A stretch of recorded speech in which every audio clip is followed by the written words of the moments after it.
But yeah, right now this is what I'm doing. So when you don't have a neck stand to be able to change out forks easily, you use ratchet straps in a moto van. So changing out the crappy old SF forks for some OG forks with the modded spacer here, 20 weight fluid. I'm just actually wrapping, so taking all this stuff apart right now. I'm actually wrapping the forks in here. So I'm almost done with this one. Then we'll go ahead and get the oh my gosh, this new cameras too, all new camera gear and everything, so I'm still trying to figure this stuff out. So I'm gonna go ahead and finish wrapping these up, check out what it looks like on the bike, and if I can get this lighting right. Oh well. So we'll go ahead and get this finished up, get it on the bike, show you what it looks like, and then kind of share some of my ideas with the moto van. That thing used to be filled with equipment. Last week or the week before, I ripped everything out, sold it to a buddy, and now I'm just kind of cleaning this up. I got to do a couple things to the van still too, just because we plan on taking that to all types of moto events, even you know, truck events and stuff like that. And yeah, so I'll share some ideas of what I'm going to do with that too, and you know, those will be vlogged along the way, so keep up with the channel, and you'll see some pretty cool stuff. But yeah, let's get this knocked out. So if you're curious about modded Grom forks, so as you can see, the bike's pretty level. Look at the difference. Let me spin this the right way. So you can tell that the difference right there. That is a good, what'd you say, ½ inch? You can really tell right there on the fork tubes. So that's how much more travel you're gonna have than this. This is stock SF. This is stock OG with a modded spacer up at the top. Stock springs, 20 weight fluid. So adding that spacer up there at the top cap, you know, you bring this fork tube down, you push it down some. The ride isn't as stiff like if you're just riding around, but you know, doing wheelies and stuff coming down, you're never gonna bottom out the fork. That's the difference right there.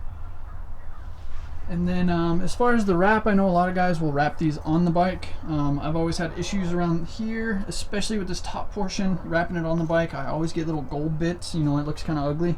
So I tried wrapping it off the bike, measuring, kind of marking this area here, marking this area here, measuring everything in between, and then there's a little bit of wrap tucked up in these spots, just to make it look seamless. And I don't think it's gonna have an issue with too much of an issue like with the fork moving around or something like that. So but yeah, that's the difference right there. We're gonna go ahead and pop this fork off. I'm gonna go get it wrapped, and then come back, put it all together.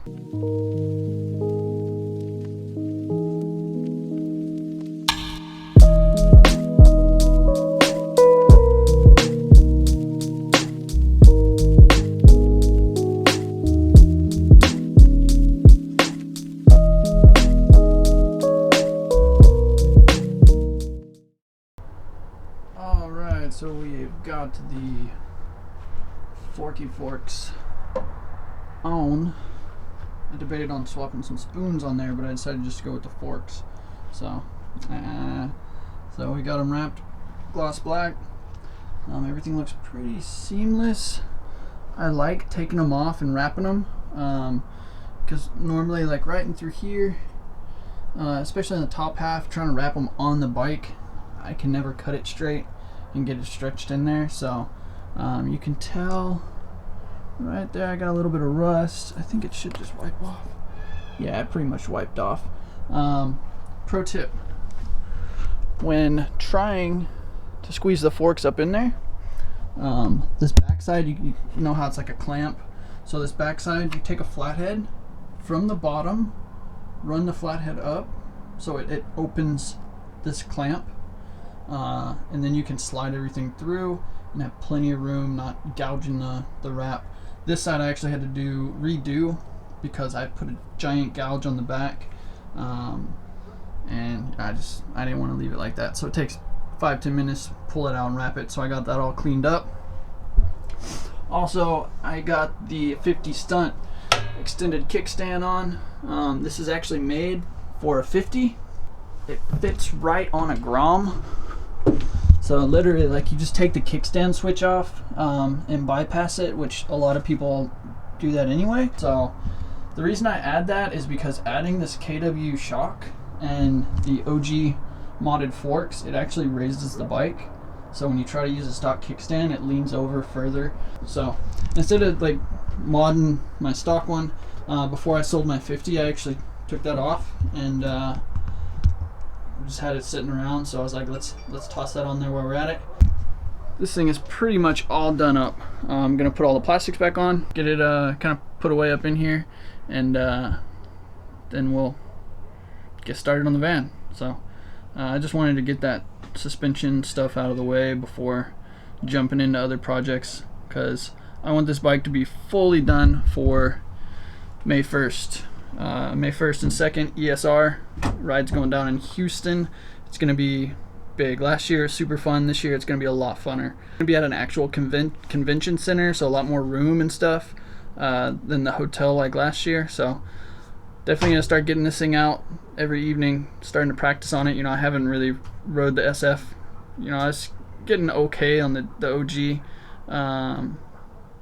Started to learn some coasters. I did a couple little baby scrapes, as you can tell right here. This was fresh titanium, and now it's got a tiny little scrape on it. So, but yeah, so, and we got some light up in here. I know, excessive, not needed, but definitely wanted it.